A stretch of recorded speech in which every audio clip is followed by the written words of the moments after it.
ওদের তো অনেক চাপ, সিরিয়ালগুলো টাইমে দেখতে হবে, কোন বাড়ির হাঁড়ি চললো, কোন বৌদি কি বললো, এটা করতে হবে, এবছর পুজোয় কি শাড়িটা উঠলো সেটা বৌদিমণির থেকে নিতে হবে। হাটের তলা ঘরের কোণ, ময়লাগুলো সরাও, খাটতে অত পারছি না, মাইনে একটু বাড়াও। মনে আছে মাসে কদিন, কামাই তোমার আছে, ছেড়ে দেব তবে, অন্য কাজ পেয়েছি বাড়ির কাছে। পরিস্থিতি এমন ভাবেই শান্ত, কখনো ঝটিকা। মানিকা, কত বছর হলো সংসার করেছো? 8 বছর। তার আগে কোথায় থাকতে? ওখানেই থাকে, একই জায়গায়, মানে লাভ ম্যারেজ। আচ্ছা। আচ্ছা, কলেজে মিট করেছিলাম দুজনে, দুই বন্ধু একসাথে আমরা জার্নালিজম ডিপার্টমেন্টে পড়েছি।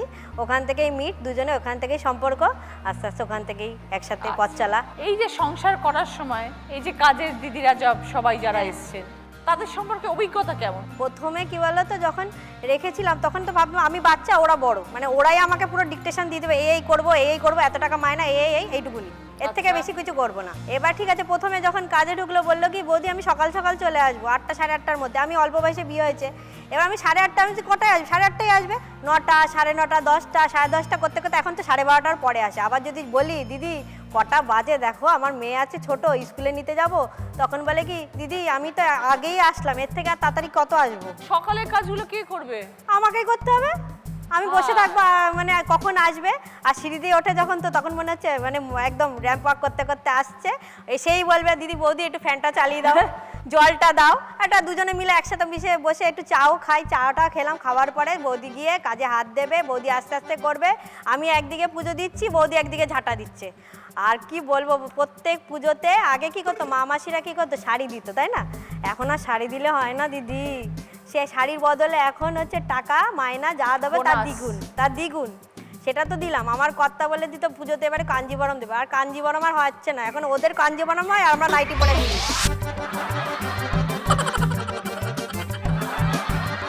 তবে 1.5 ঘন্টা কাজের পরে বুঝি দিদি ওদের যে কত অবদান আমাদের লাইফে, একদম, মানে তার জন্য ওদের যথেষ্ট থ্যাঙ্কফুল। ঠিক আছে, সবকিছু নিয়েই চলতে হবে, ভালো আর মন্দ দুটো। একদম। তোমার পরিবারে কে কে আছেন মানিকা?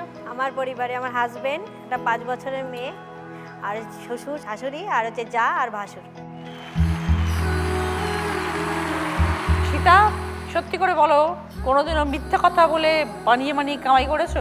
কোনোদিন না, যা বলিস সত্যি। আর এক সময় আমি বলে ঢুকেছি যে আমি কাজ করব, তো ট্রেনে কাজ করব, আর যখন ছুটি করব তখন আমাকে সপ্তাহভর যেমনি দেশে ভেসে গেলাম, যখন ছুটি করবে তখনও ট্রেনে ছুটি? 3 মাস না ট্রেনে ছুটি কেন করবো, না 1 সপ্তাহ মতন যেমনি দেখো 3 মাস 4 মাস ট্রেনে কাজ করি, তার তো ছুটি অধিকার আছে। 4টে করে আগে ছুটি করলে তো হিসাব করে নাও 4 মাসের আগে, 4 মাস 3 মাস আগে ট্রেনে কাজ করবো, তা হিসাব করে নাও 4টে করে ছুটি। তবে টানা 10-12 দিন ছুটি নেবে? 10-12 দিন যেমনি আমি বলে ঢুকি, বছরে একবার আমি দেশে যাই, আমাকে 4টে করে ছুটি হবে, আগে দরকার লাগলো একটা নিলাম, না তো নিলাম না, ট্রেনে কাজ করলাম বলে ঢুকি, তখন ওরা চায় না ও ভালো করেই যাচ্ছি করেই যাচ্ছি, জমাও অফিসের মতো।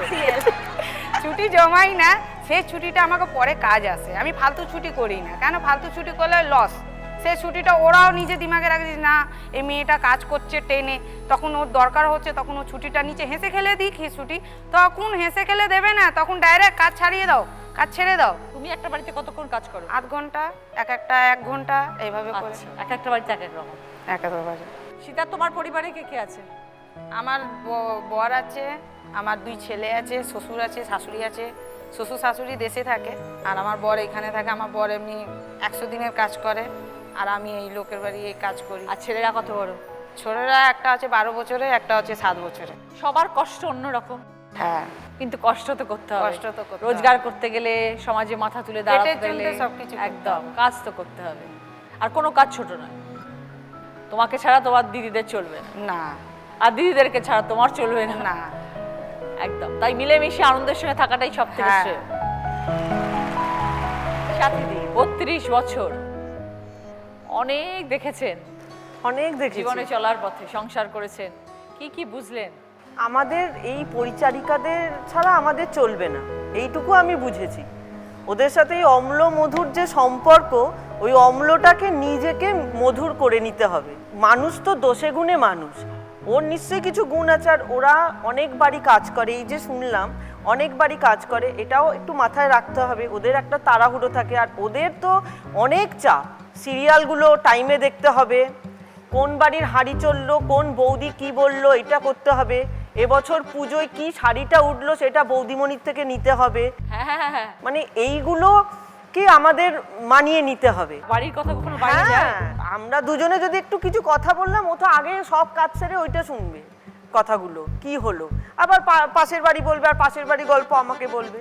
এসেই তো অল ইন্ডিয়া রেডিওটা চালিয়ে দেয়, এই বাড়ি এই হয়েছে, ওই বাড়ি ওই হয়েছে, ওইখানে এই হয়েছে, মানে সমস্ত বলে সমস্ত কিছু। অক্লান্ত ওরা পরিশ্রম করে, এই পরিশ্রম করে এবার ওদেরও মেজাজটা সবসময় ঠিক থাকে না, স্বাভাবিক। ওদের তারা থাকে। ওই মাসিমা বলেছে 10টায় আসতে, আমি বলছি তুমি 10:30টায় আসো, তার ফলে ও যে বলছে 15-20 মিনিট, ওর ইচ্ছা থাকলে ও বেশি সময় আমাদের দিতে পারবে না। কারোর কাছে 5 মিনিট দেরি করে গেলেই তার রাগটা ওর ওপর পড়ছে, তখন ওরও আবার সেই রাগটা, একটা কষ্টের তো রাগ আছেই সারাক্ষণ খাটে যে, সেই রাগটা, তার ফলেই তক্কতক্কিটা বাঁধে আর কি। তার ফলে ওদেরকে কিন্তু যে সাপোর্ট যে করছি না তা না, ওদের দিকটা ভাবতে গেলে আর ওদের ছাড়া তো আমাদের চলবেও না, একদমই তাই না? অতএব ওদেরকে একটু মানিয়ে নিলে কিন্তু মানানো উভয় যায়, পক্ষকেই মানাতে হবে। দু পক্ষকেই মানাতে হবে। তোমাকেও ওই ও এসছে মানে আমি সবটাই ছেড়ে দিলাম ওর উপর, তোমাকেও কিছু করতে হবে, আর তাহলে ও একটু খুশি থাকবে। আর এই মাইনে ঠাইনের ব্যাপারগুলো ওরা খুব ভালো বোঝে, ওইটা তো দিতেই হবে, মাইনে বাড়ানো। কিন্তু একটা জিনিস খুব খারাপ লাগলো, এই যে সারা বছর কাজ করে পুজোর আগে সবাই তো আশা করে 1 মাস 1.5 মাস 2 মাস আগে যে ছাড়িয়ে দেওয়াটা, এইটা কিন্তু সাপোর্ট করা যায় না। এটা একটা মানবিকতার ব্যাপার, তাই না? ওরাও তো আশা করছে সারাটা বছর আমার জন্য করলো, তাকে একটা শাড়ি দেয়া কি খুব কষ্টের? এটা মানা যায় না। একদমই। সাথে এই পরিবারে কি আছে? আমার পরিবারে আমরা 4 জন, আমার 2 ছেলে আর আমরা হাজবেন্ড ওয়াইফ। মিনু, এখনো বিশ্বাস করতে পারছি না 17টা বাড়িতে কেউ কাজ করতে পারে। একটা বিল্ডিং এ কি সব ফ্ল্যাট করো? না, এখান থেকে 10 মিনিট হেঁটে গেলে ওখানেই আমার 5টা বাড়ি কাজ। আচ্ছা, তার খানিকক্ষণ আর 5 মিনিট হেঁটে গেলে ওখানেই আমার 3টে বাড়ি কাজ। মানে আমার 4টে এলাকার মধ্যে, আমার পাড়ার মধ্যেই কাজ, 4টে এলাকায় আমি কাজ করি। তো কখন বাড়ি থেকে বেরো তুমি? আমি সকাল 10টায় বেরোই দিদি, সকাল 6টায় উঠি ঘুম থেকে। আমার খুব মানে হাই স্পিডে কাজ, মানে আমার সেকেন্ড চোখ ঘোরাতে দেবে না, আমার সমস্ত কাজ হয়ে যাবে। মানে আমি খুব স্পিডে কাজ করি, দৌড়াই, ওর জন্য আমার চেহারাটা রোগা। আমি খুব দৌড়াই, সবাই জন্য তুমি ফিটও আছো। সবাই বলে পায়ে কি চাকা লাগিয়েছিস, আর হাত দুটো কি মা দুর্গা তোর? আমি বলছি হ্যাঁ, আমার মা দুর্গাই পাঠিয়েছে, শুধু ঠাকুরের সামনেই যেতে পারলাম না, কিন্তু আমি মা দুর্গাই 10 হাত দিয়ে আমি সবাইকে আংলে নিয়ে আসি। যেরকম আমার স্বামী কিছুই পারে না, আমিই করি সমস্ত কিছু। আমার এই কাজে নেমেই আমি বাড়ি করেছি, কাজ করে জায়গা কিনেছি 6 লাখ টাকা দিয়ে, ছেলেকে মানুষ করেছি। ইচ্ছে থাকলে মনে জোর থাকতে আমি হবে। মনের জোর নিয়ে সব কিছু আজকে এই জায়গাটায় আসতে পেরেছি, মনের জোর নিয়ে। তো এখানে এসে কেমন লেগেছে বলো? এখানে এসে খুবই ভালো লাগলো, কারণ আমি জীবনে প্রথম একটা জায়গায় আসতে পেরেছি। সবাই আমাকে দেখবে, আমার দেখে আরও একজনের অভিজ্ঞতা হবে যে ও এত কিছু করেছে, তাহলে আমিও ওর দেখে কেন করব না, আমিও শিখবো। ভালো থেকো মিনু, ঠিক আছে?